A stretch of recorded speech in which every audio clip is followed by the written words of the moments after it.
Bem-vindos ao TV Cine Dragão, programa da TVC em parceria com o Centro Dragão do Mar de Arte e Cultura. E a temporada de cinema cearense continua, apresentando para você toda a diversidade do nosso cinema. E hoje assistiremos ao filme Mangues e Nós, de Sabina Colares. No filme, uma canoa andarilha nos convida a experimentar uma viagem por rios de mangues, e durante o percurso nos apresenta o espaço, o tempo e a vida nos manguezais. E para conversar sobre o filme, recebemos hoje a realizadora Sabina Colares, especialista em audiovisual e meios eletrônicos pela Universidade Federal do Ceará e idealizadora e coordenadora do projeto de cinema Educando o Olhar, desenvolvido em escolas públicas de Fortaleza. Seja bem-vinda, Sabina. Um prazer receber você aqui no TV Cine. Eu que agradeço o convite à TVC e ao Dragão do Mar. Obrigada. Sabina, o teu filme ele toca na questão da devastação do mangue, né? É um filme que trata de uma questão ambiental muito séria e muito nossa. Eu queria que você falasse como surgiu a necessidade de falar disso e como você chegou até esses personagens, né? Que são os personagens que te guiam ali dentro do mangue e vivem disso também e sofrem desse processo, né? Esse filme foi meu primeiro filme. Ele foi quinto prêmio Ceará de Cinema e Vídeo. Foi uma conversa com a Tânia Lima, com a artista daqui, uma poeta. E a gente pensou nesse tema. Ela desenvolvia esse tema num doutorado, né? E aí a gente pensou, refletiu e desenvolveu o roteiro. Graças a Deus foi contemplado. Mas Tânia Lima não pôde continuar por causa do doutorado, né? E aí eu conheci uma pessoa, um biólogo, que me apoiou muito, porque a partir do momento que Tânia Lima saiu, se afastou mais, eu tive que entrar, botar os pés literalmente no mangue e fazer uma pesquisa minha, né? A gente tinha um primeiro pensamento que a gente ia misturar poesias para o mangue, mas a partir do momento que eu comecei a pesquisar com o George, né? Que eu conheci o mangue, eu meio que fui mudando o roteiro, fui mudando a minha perspectiva, meu olhar para o mangue foi se modificando, meu olhar para o documentário, né, foi se modificando, porque a gente chega no mangue, a gente chega qualquer tema que a gente vai cobrir, né, a gente chega cheio de ideias, de certezas, né? Uhum. Quando a gente chega que a gente se depara com outra realidade, aquilo meio que muda. Isso é um pouco do documentário mesmo, né? O documentarista ele tem que estar aberto a essas surpresas. Então, quando eu cheguei no mangue com o George, eu me deparei com outra realidade. Vi que a comunidade ribeirinha, tanto dos 3 rios de mangue que a gente viaja, né? São 3 pontes, que é o Rio Maranguapinho, né? O Rio Cocó e a Sabiaguaba. Eles tinham voz própria, né? E a comunidade ribeirinha era extremamente interessante, também tinha voz própria. E aí, a partir desse momento, eu comecei a pesquisar. Passamos praticamente 6 meses no mangue, indo todo final de semana, uma vivência muito profunda, tanto para perceber o mangue enquanto habitat natural, né? Ter seu próprio ecossistema, também para compreender e entender quem são esses que sobrevivem do mangue, né?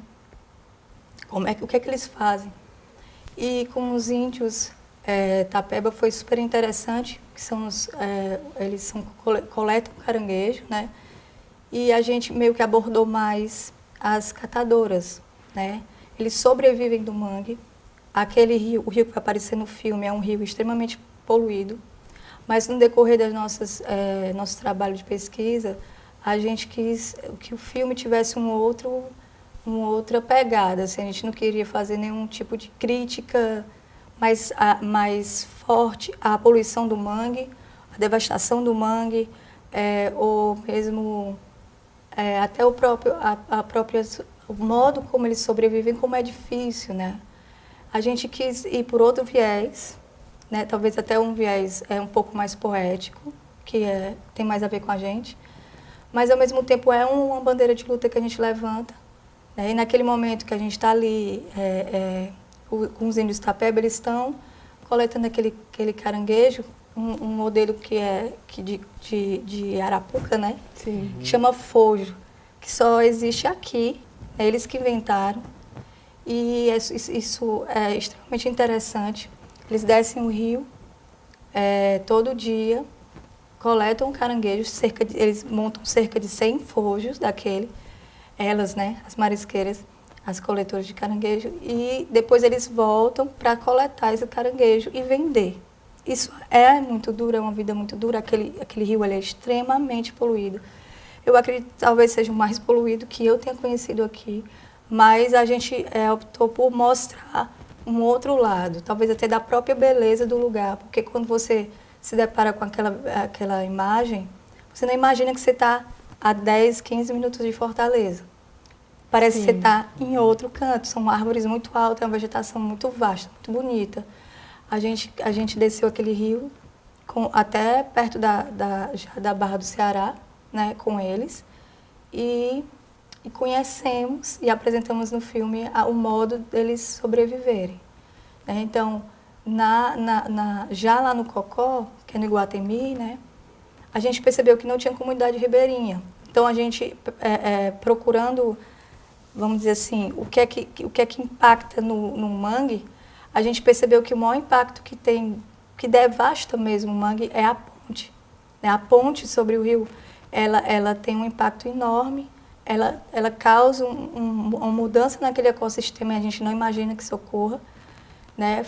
Conversando com esse biólogo, ele apresentou isso para a gente. Então, como lá não tem comunidade ribeirinha, a gente quis dar voz ao próprio mangue e à própria ponte, através dos próprios ruídos. Então, ele tem um trabalho extremamente interessante de captação de áudio, e potência de áudio, de imagem muito grande, que é exatamente fazer o espectador perceber o que é que acontece debaixo daquela ponte, que quando a gente vai, a gente foi filmar, é ensurdecedor, dá uma dor de cabeça imensa, é uma reverberação gigante na água, então mata os peixes, né? Assim, e aquele mangue também é extremamente poluído. Tem algumas pessoas que vão pescar, mas elas são mais arredias, a gente ficou mais num canto de observar mesmo. Depois a gente passou para Sabiaguaba. Sabiaguaba já tem toda uma comunidade ribeirinha que sobrevive do mangue, da coleta do caranguejo, né, da ostra, e tem as barraquinhas, enfim, ali tá uma organização, é mais organizada, né? Uhum. Apesar disso, eles na época, estava sendo construída a ponte, né, que liga o Caça-Pesca a Sabiaguaba, que a maioria da comunidade, algumas pessoas foram contra. Realmente também houve um impacto muito grande que hoje eles estão sofrendo com isso. Eles falam no próprio filme que já estão sofrendo. Antes da ponte, eles já havia uns desvios de rio que eles já estavam perdendo suas casas. Hoje, eles já perderam e talvez percam seus comércios. Então, tem um movimento hoje grande lá na Sabiaguaba já realmente para lutar, para ver o que é que se faz, né, em relação a esses impactos. E aí a gente navega realmente por esses três rios e passa por baixo dessas 3 pontes, na tentativa mesmo de mostrar como a nossa cidade ela é banhada por mangue, por rios de mangue, e que a gente tem que realmente saber como é que a gente convive e respeita esse ecossistema, né? Não impondo a nossa visão, mas percebendo e respeitando um ecossistema que é extremamente importante para a nossa cidade e extremamente frágil. Sabina, tu já falou um pouco sobre a abordagem poética que vocês fazem no filme, né? Eu acho que por mais que vocês ouçam muitas pessoas, o filme é conduzido muito mais através das imagens, né? E desses sons. Eu queria que tu falasse um pouco sobre a importância desse trabalho para conduzir esse discurso no filme. Foi extremamente importante.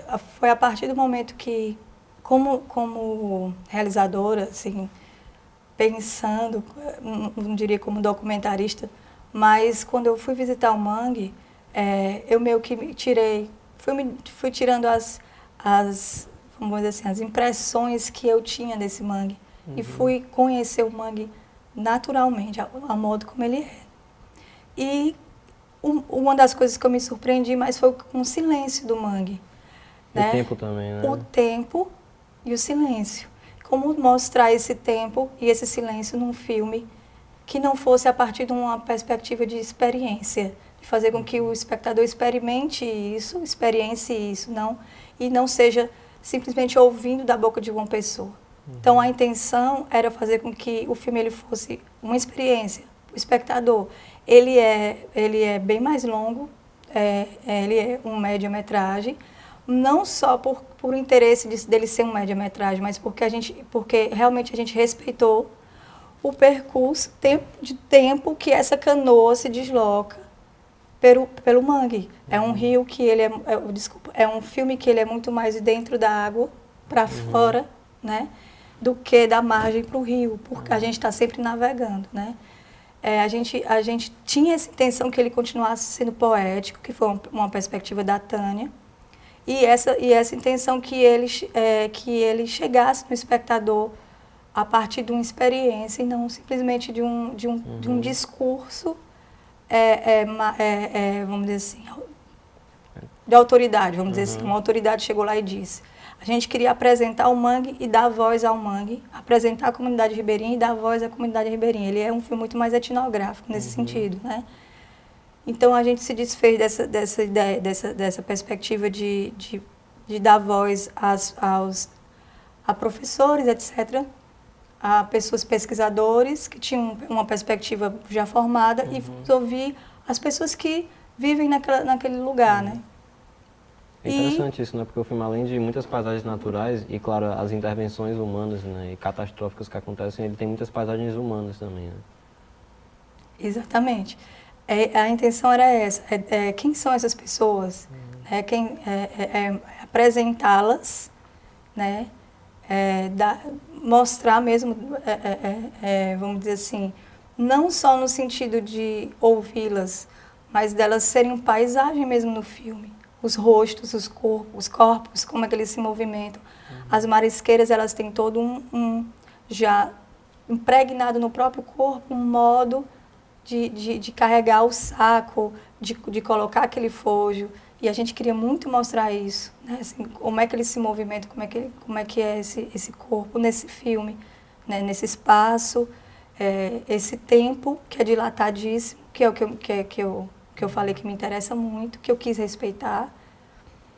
E respeitando mesmo, na verdade, fazendo um convite para o espectador sair do tempo da urbe, que é um tempo costumeiramente da gente muito mais rápido, dele vamos dizer assim, se propor, ele sentar na cadeira e fazer essa viagem com a gente.